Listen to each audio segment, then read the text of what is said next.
Hello everyone. आज हम बात करेंगे IRFCB, Indian railway finance corporation limited. Indian railway के अंदर हमें बहुत सारे पॉजिटिव पॉइंट देखने को मिल रहे हैं। IRFC के अंदर बहुत सारी पॉजिटिव न्यूज़ हमें आ रही है इसके रिलेटेड, कंपनी के रिलेटेड। और कंपनी को 2-3 दिन पहले ही निरत्ना से नवरत्ना की टाइटल की उपाधि मिली है, जिस वजह से हमें शेयर के अंदर तेजी देखने को मिल रही है। वैसे पिछले लगातार 3 सेशन के अंदर ही 10% के करीब तेजी हुई है शेयर के अंदर। हालांकि 6 महीने की बात करें तो 6 महीने के अंदर शेयर के अंदर 27 से 28% की गिरावट भी है। हमने 52 वीक हाई से तो 28% की गिरावट भी है। पर जो पॉजिटिव न्यूज़ है कंपनी की, और क्या करना है तेजी के जो न्यूज़ है वो हम देखते हैं। तो 26,600 करोड़ रुपए के साथ रिवेन्यू के साथ कंपनी जो है इंडिया की थर्ड लार्जेस्ट गवर्नमेंट NBFC बनती है। प्रॉपर वो करते हैं, देखिए, with the revenue of 26,600 and profit after tax 64 crore रुपए के प्रॉफिट के साथ मार्च 2024 में, पिछले साल के अंदर, इतने 400 करोड़ प्रॉफिट के साथ कंपनी इंडिया की सबसे बड़ी थर्ड लार्जेस्ट NBFC बनती है। दिसंबर 2024 को 2 महीने पहले ही कंपनी की जो मार्केट कैप था 2 लाख करोड़ का था, 2 लाख करोड़ का। और जो अंडर मैनेजमेंट का था वो 4 लाख करोड़, 4.5 लाख करोड़ का, with net worth of 49 crore. Company के पास 49 करोड़ की नेटवर्थ थी, और बैलेंस शीट थी जो कंपनी की वो 4,80,000 करोड़ रुपए की थी। इतनी बड़ी बैलेंस शीट है कंपनी की, इतना पैसा फंड। और मेनली कंपनी का फाइनेंसिंग रेलवे को फाइनेंस करती है। पता ही है, इंडियन रेलवे फाइनेंस, काम इसका रेलवे को फाइनेंस करना है। तो ये थी बैलेंस शीट। और जो पिछले 6 महीने से लगातार गिरावट थी, देखो पूरे मार्केट के अंदर गिरावट थी। फंडामेंटली ठीक है, और वो पूरे मार्केट के साथ ही गिरावट देखने को मिल रही थी शेयर के अंदर। 1 साल के अंदर IRFC 18% गिरा है, पर 2 या 3 साल के अंदर हमें इसके अंदर रैली देखने को मिली है 317% और 446% 3 साल के अंदर शेयर के अंदर।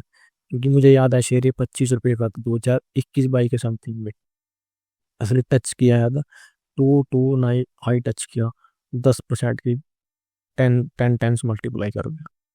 जो IRFC प्राइमरी प्रोवाइड फंडेड और loans to railway, Indian railway, पता नहीं यही काम है इसका। बट जो तेजी है, जो नया प्रोजेक्ट कंपनी लगा रही है इतने बड़ी NBFC बनने के बाद गवर्नमेंट की, और नवरत्ना टाइटल भी के बाद जो IRFC है न्यू बिजनेस अपॉर्चुनिटी एक्सप्लोर कर रही है और अपने पोर्टफोलियो को डाइवर्सिफाई कर रही है। हालांकि जो अभी है IRFC only provide loans to Indian railway, सिर्फ इंडियन रेलवे को लोन प्रोवाइड करती है। बट अब और कंपनियों में प्रोवाइड करेगी। उसमें जो सबसे पहले IRFC जो टारगेट पे रख रही है हमें पोर्टफोलियो को डाइवर्सिफाई करने के लिए, वो रीन्यूएबल एनर्जी की तरफ शिफ्ट हो रही है। IRFC will provide for public private partnership project, कि पब्लिक तो कंपनी खुद है, पर प्राइवेट कंपनीज के साथ मिलकर नए पार्ट प्रोजेक्ट्स के अंदर साथ काम करेगी।